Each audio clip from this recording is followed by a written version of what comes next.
All right, guys, we are in week 3 of the college football season. Kennard Vernon Stewart here for the podcast, talking a little Auburn football. Go ahead and like this video, comment, and subscribe to the channel. And as always, it's great to be an Auburn Tiger or Eagle. All right, coming off of a 24-6 football game last night, the Auburn Tigers defeated Tulane out of the American Athletic Conference, their first win over an American Athletic Conference team in a while. The last time they played one, they lost to UCF in the Peach Bowl, 34-27. That garnished the UCF Knights the ability to somewhat have a very, very vague argument as to whether they should be in the college football playoff or not. Go ahead and like this video, comment, and subscribe to Vernon Speaks Sports Auburn. We talk about Auburn all of the time, and I really enjoy your comments. As a matter of fact, this video is actually inspired by a comment that I read earlier today. It was by McCray Everett. He has on a polo shirt that leads me to believe that he is a football coach, perhaps. That's what the profile picture looks like based on what I can see. But that's neither here nor there. He makes some good points, though. You know, I was even, what made me really reflect on this is I'm a very developmental kind of thinker. And, you know, maybe we're asking too much out of Bo. You know, we want Bo to be what Bo will be right now. And maybe we are skipping the growing pains. Maybe we are skipping the ridiculous mistakes. And maybe every now and then, in assessing a situation like this, maybe we ourselves should kind of look in the mirror a little bit. Because I think about even where I am development-wise, you know, career-wise or whatever. I wasn't like this when I first started. I remember one career path that I had around the time when I first graduated from Auburn. I worked at this very world-renowned rental car company. And one of the items that the branch manager there went over is he said that I would have to write, well, he told all of us that we would have to write about 500 tickets to really be ready. Now, as a green person right out of college, I'm like, 500 tickets? Man, that's a lot. Why? You know? But now that I'm more mature, and I even saw it in the next enterprise that I was involved in, is that the 500 tickets is not just for 500 ticket writing, writing purposes, just to go through the motions or just to generate some activity. The 500 tickets means you're going to see a lot of cases scenario, and usually 500 tickets is enough for you to have seen every possible scenario that you will have to encounter with this particular company.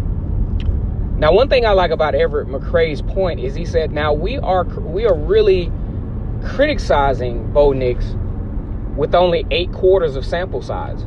And mind you now, a few months ago, you know, Bo Nix was actually playing against Saraland in Jordan-Hare Stadium for the state championship game. I mean, you're talking about a totally different world. You're talking about a totally different world from a preparedness standpoint. You're talking about a totally different world from what you see versus what you think you see. That's why you got all those errant scrambles. That's why you have a lot of the misreads, because the game is a little bit too fast for him right now. But when he does make the right read, he shows us why he should be in the position. Don't get me wrong. I think Joey Gatewood could come in and, you know, kind of help out with some change of pace. But we have to find a way. Although, you know, we want to be relevant. Auburn wants to be relevant right now. You got to understand Gus Malzahn is being very cautious and very patient with his freshman quarterback. The result right now is not absolutely perfect. We think back to Cam Newton. His first few games weren't necessarily perfect, but he figured it out. Nick Marshall's first few games, we really didn't figure out what Nick Marshall's total skill set was, honestly, until the Texas A&M game.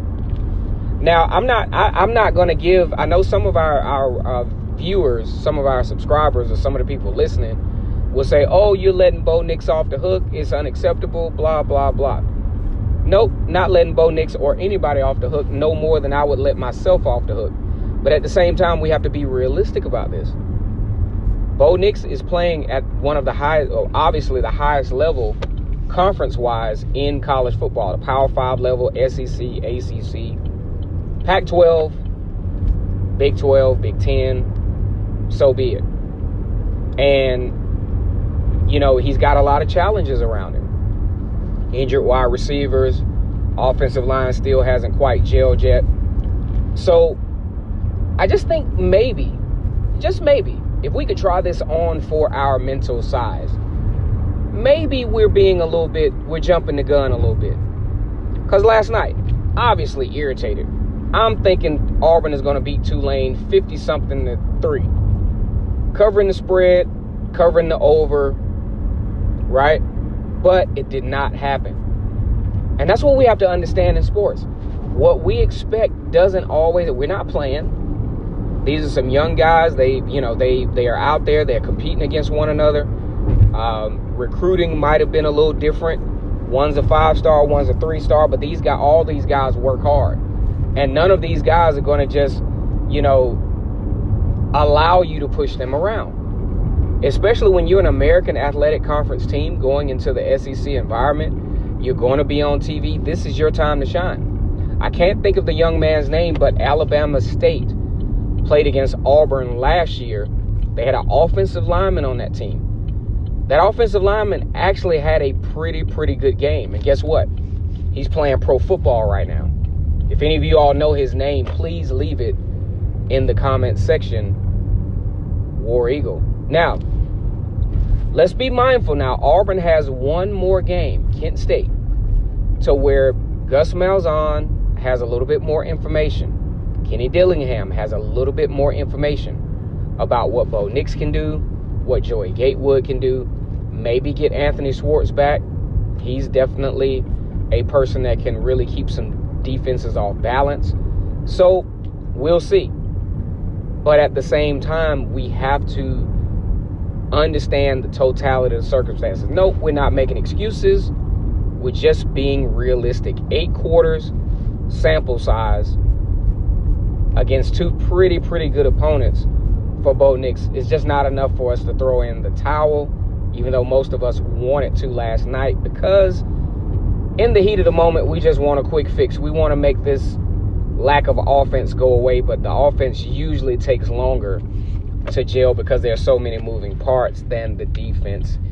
Anyway, go ahead and like this video, comment, and subscribe to the channel. Vernon Speaks Sports Auburn, talking a little bit about Bo Nix and his developmental path. And as always, it's great to be an Auburn Tiger. Share this video if you feel compelled to. War Eagle.